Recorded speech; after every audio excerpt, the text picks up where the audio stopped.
Before talking about what's changed in India, I think it's worth talking about what's changed in AI, because this will ground this. A year ago, AI was just able to do high school math. And this was incredible.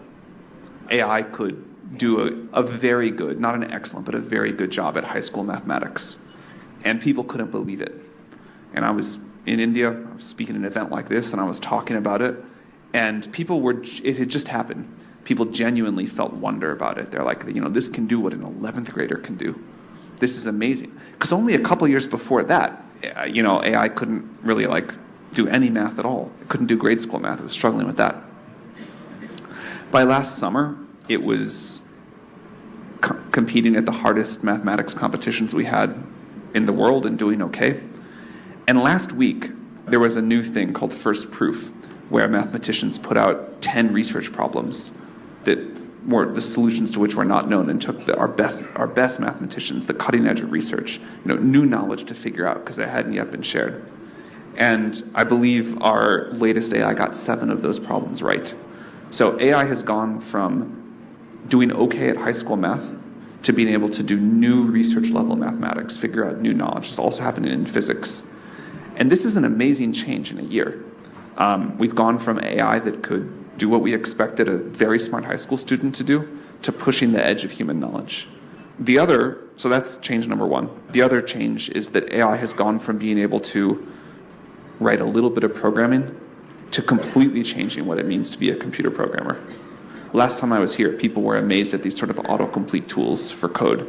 And now if you type in an idea, 1 year later, if you type in an idea in something like Codex, you can have an entire application created. The job of a programmer is now, I think in this last year, changed more than it's changed in any year that I've been an adult.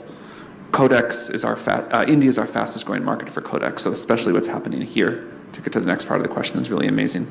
The biggest change that I feel from last time I was here is, when I was here last time, it felt like India was a consumer of AI. People were using these services, people were doing other stuff, and now the builder energy in India is off the charts. And obviously the other side of that coin is the disruption in the jobs, especially in the IT enterprise service sector. About 8% of our GDP comes from that one space. How much of that is a threat for India, and how should India think about that? I do think that is going to change a lot, and there's going to be a big impact there. And I think it is never helpful to pretend otherwise. However, what I expect to happen, as has happened with every other step forward in computer programming, is people will operate at a higher level of abstraction. They will be able to do more. There will still be a need for IT broadly. The amount of product and code that's produced will increase a lot. The expectations will go up.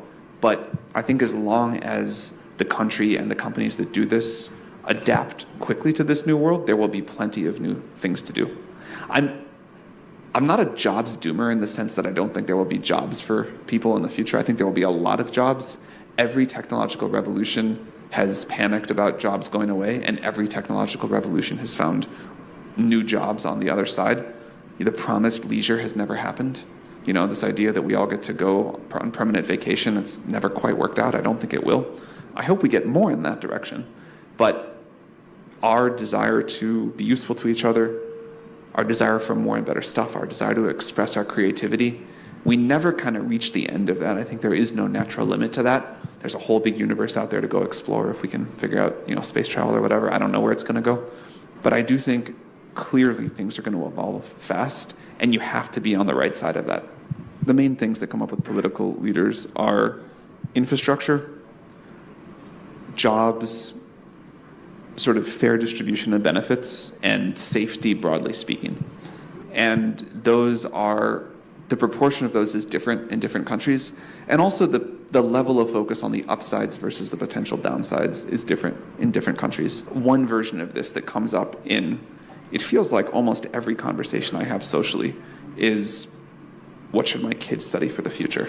What should my kids study? What's it going to look like? This is a version of asking that question.